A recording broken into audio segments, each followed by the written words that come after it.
Olá! Hoje nós vamos falar sobre as crises previsíveis do casamento, da relação conjugal. Vamos pensar, quando a gente vai fazer uma viagem, a gente costuma dar uma olhada na previsão do tempo, porque a gente quer saber o que a gente leva na mala, né? Se vai chover, se vai fazer frio. Às vezes quando a gente vai sair de casa também a gente dá uma olhadinha para ver que tipo de roupa a gente tem que colocar, se a gente tem que pegar o guarda-chuva. E por que no casamento a gente também não pode fazer isso?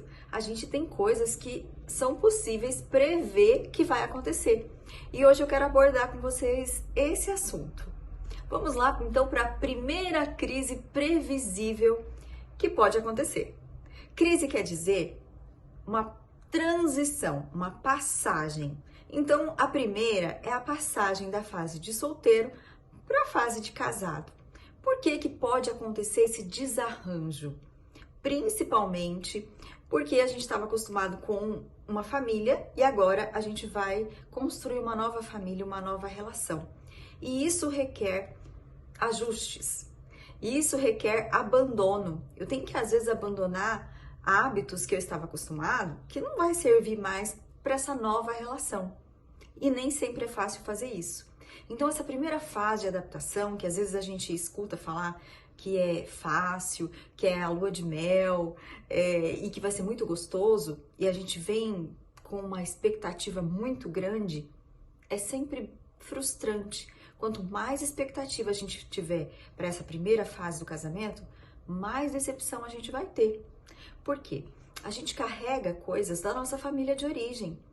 A gente carrega na nossa bagagem. A gente aprendeu coisas com os nossos pais que provavelmente vão ter que ser descartadas. Não vai funcionar para essa nova relação. Não vai funcionar para essa nova família que a gente quer formar. Então, para essa fase, quanto menos expectativa a gente estiver carregando na nossa mala, melhor.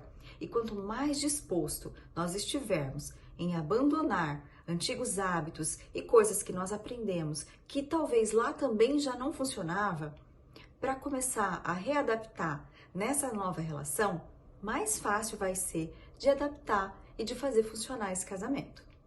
Então, e a segunda crise previsível, ou então essa passagem que se faz de uma fase para outra? É a chegada do primeiro filho. Passado então essa fase de adaptação, a gente espera que o casal vai ter o desejo aí de constituir uma família maior, não vai ficar só na conjugalidade e vai querer ter frutos dessa relação através de um filho. E aí cria-se também muita expectativa. Expectativa de que vai ser tudo muito lindo, tudo muito gostoso, maravilhoso essa relação, e nem sempre é assim. Essa segunda fase é cheia de suspense, é uma fase cheia de surpresas também. Porque às vezes a mulher nem está consciente de tantas transformações biológicas que ela vai sofrer, e psicológicas também. O casal sofre, não é só a mulher. E aí é que entra essa maturidade. Se o casal está já maduro e passou bem por essa primeira fase de adaptação, já ajustou todas as questões possíveis, mais fácil vai ser para essa chegada do filho. Senão, o desarranjo vai ser muito grande. Por quê? Essa expectativa do filho, às vezes, é bem frustrante, porque a mulher espera que o marido vai se aproximar muito dela. E às vezes não é isso que acontece. Às vezes acontece um afastamento. Um afastamento porque a libido baixa, a sexualidade diminui. A mulher, ela se sente muito completa com essa gestação e acaba vivendo isso muito só com ela. E esse pai se sente descartado dessa relação já durante essa gestação. Então, fazer parte, entrar nessa rotina já de preparo para a chegada do bebê ajuda muito. Então, a gente diz que os dois precisam gestar essa criança emocionalmente falando, né? Já que só a mãe carrega no seu ventre, só a mãe é que acompanha essa evolução interna do bebê, que o pai possa participar das consultas, que o pai possa participar da evolução através dos ultrassons, que o pai possa estar junto naquilo que é possível para acompanhar e vivenciar tudo isso junto Isso vai favorecer para quando esse bebê chegar, porque aí é mais uma fase que os dois vão ter que vivenciar, que às vezes a gente espera que vai ter também só um mar de rosas e não é. A chegada de um bebê requer transformações novamente, porque a casa às vezes fica de perna para o ar. O bebê, ele traz muita coisa junto com ele, né? Ele traz as cólicas dos primeiros meses, o amamentar, que nem sempre é fácil. Algumas mulheres esperam demais por isso e isso não acontece. Assim como esperam demais, às vezes, um parto normal. E isso também não é possível. E precisa fazer uma cesariana. Isso, às vezes, é muito frustrante para o psicológico da mulher. E aí, onde fica esse homem, né? Esse homem precisa estar participando, para esse homem não se sentir excluído e para esse homem estar ajudando também essa esposa a vivenciar tudo isso.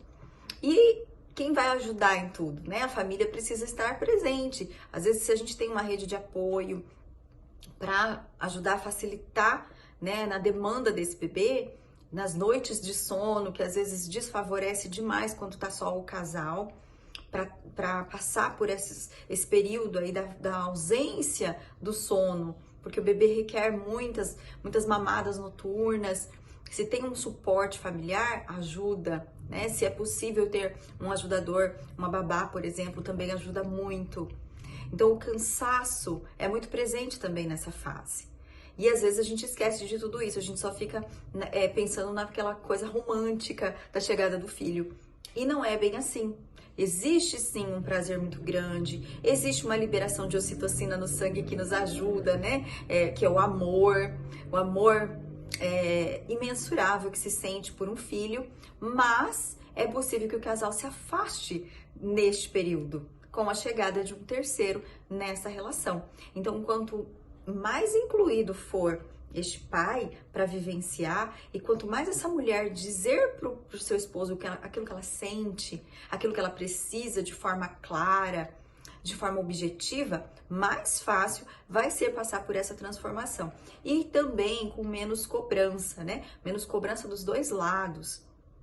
Porque às vezes a mulher se cobra demais também depois porque não conseguiu voltar pro peso ainda, se cobra demais porque não tá conseguindo oferecer aquilo que aquele bebê precisava, não tá conseguindo ser a mulher que ela gostaria pro esposo, não tá conseguindo ter a libido que ela gostaria, não tá conseguindo voltar pro trabalho que ela gostaria. Então às vezes tem que observar também se não entrou uma depressão pós-parto ali, se não se instalou no meio desse casal. Então essa é uma fase que pode haver uma crise conjugal e pode levar, inclusive, até a uma separação do casal. Essa, então, foi a segunda crise previsível na relação conjugal. E a terceira crise previsível, né, ou a terceira passagem de fase que o casal vai fazer, é filhos em fase escolar. A gente entende que aí por volta dos 3, 4 anos de idade, todas as crianças já estão na escola.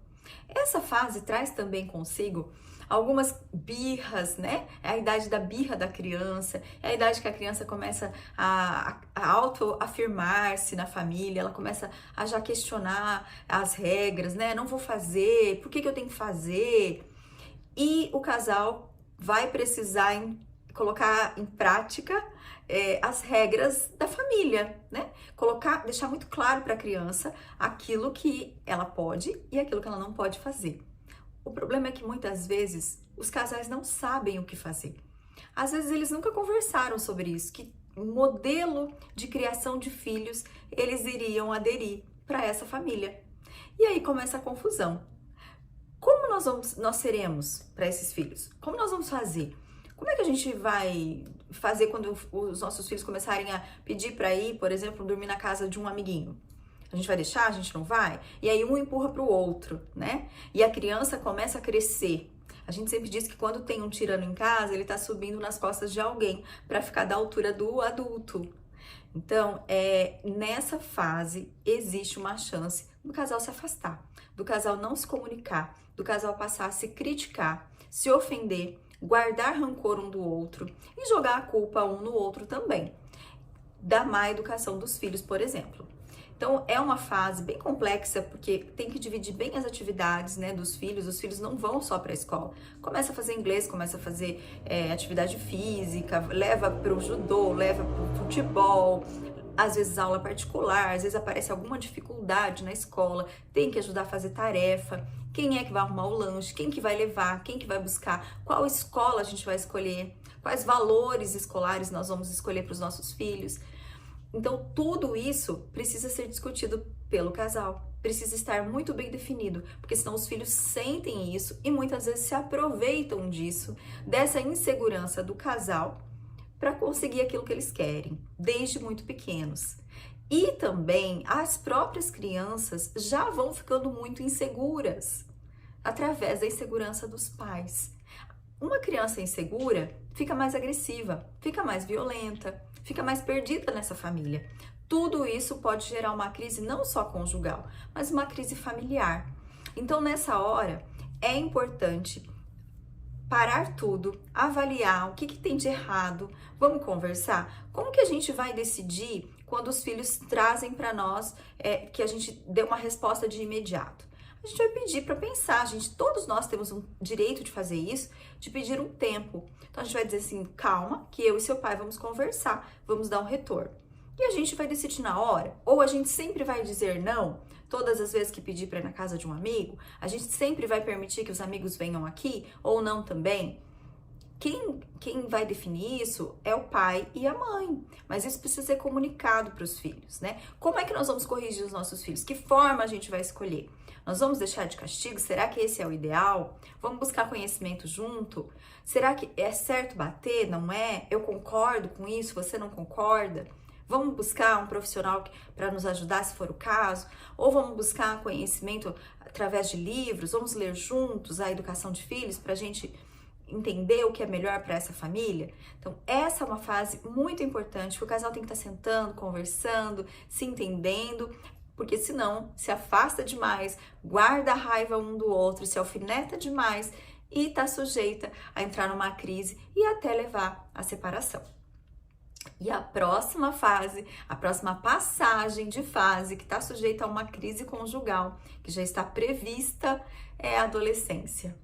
Se o casal vem se arrastando por todas essas fases, desde a adaptação, sem resolver as suas questões, na adolescência, isso fica mais difícil. Adolescência dos filhos. Por quê? Porque os filhos na adolescência, eles questionam mais, eles precisam de espaço, eles precisam ganhar a própria identidade. E aí, tudo aquilo que o casal não resolveu pode vir à tona. Pode ser que o casal comece a culpar ainda mais um e o outro. Olha, nosso filho tá assim por causa de você. Nosso filho tá assim por causa do nosso casamento. Nosso filho tá assim porque a gente não se entende, né? E a criança, o adolescente, virá um bode expiatório dessa relação. Então, filhos na adolescência também demandam que o casal esteja unido. Filho na adolescência demande que o casal converse mais, que o casal saia às vezes sozinho para poder conversar, para poder se entender e para poder definir como é que vão lidar com essa adolescência, para poder buscar novamente conhecimento junto do que é uma adolescência, né? Quais são as transformações que esse adolescente está sofrendo? Lembra da fase da chegada do bebê, que eu disse para vocês que tinha muita transformação hormonal com essa mãe? E que ela também estava vivendo isso, o corpo dela fica em ebulição. Então, no adolescente também tem muita transformação biológica e psicológica que está acontecendo dentro dele, que ele não consegue verbalizar, ele não consegue falar, ele só sente e expressa através dos comportamentos. E os pais precisam estar preparados para isso, porque senão eles rompem, os próprios pais rompem entre si, na conjugalidade, e a família fica disfuncional e desestruturada. Então, essa é uma crise previsível dentro da família e da conjugalidade. Precisa ter muito ajuste nessa fase. E mais uma passagem que o casal faz é filhos adultos em casa. Às vezes, quando o casal está passando ali por a sua maturidade, né? O casal também atinge uma maturidade, porque quando tá por volta dos 40 e poucos anos, 50 anos, os seus filhos estão adultos dentro de casa, o casal se sente meio deslocado. Como é que a gente vai fazer agora que esse filho, né, que já é um homem, já é uma mulher e ainda está aqui com a gente? E às vezes o casal vive uma crise, uma passagem novamente precisa conversar, porque o casal sente, será que nós podemos fazer as nossas coisas? Será que a gente convida? Será que ele tem a vida dele, mas ele tá inserido na nossa família? Ele tá junto? Ele não tá? A gente leva a namorada? A gente não leva? É uma família, parece que ele não tá casado, mas ele tem como se fosse uma família, porque tem um relacionamento sério. Às vezes não tem um relacionamento sério, a gente se preocupa com ele. E às vezes o casal, ao invés de viver a vida conjugal que eles podem viver, porque já criou os filhos, apesar de não estarem casados ainda, já são adultos, eles começam a viver a vida dos filhos adultos e esquecem de si mesmos e se afastam. Ao invés de se conectarem, desconectam. Ficam pensando demais no que esses filhos adultos estão fazendo. É uma fase para relaxar. É uma fase para ficar bem, independente do filho estar casando, de estar namorando, de estar terminando faculdade, de estar trabalhando, se vai sair de casa, se não vai ficar, se vai ficar em casa. É uma fase para o casal aproveitar. E o casal não aproveita. O casal se preocupa demais com a vida do filho adulto e se afasta um do outro. Será que a gente pode viver nossa sexualidade? Será que a gente não pode? Será que o filho... Como é que o filho se sente? Parece que é um estranho dentro de casa. E não é o filho, né? É mais um momento que o casal precisa conversar, precisa se sentir seguro. Nós estamos bem, nós estamos vivos, né? Nós temos o nosso direito agora e esse filho tem a vida dele. Mas é uma fase previsível que muitos casais às vezes nem aguentam passar por essa fase. E já criamos o filho, agora ele tem a vida dele, a gente também vai viver a nossa separado, né? Não consegue fazer os ajustes que são necessários.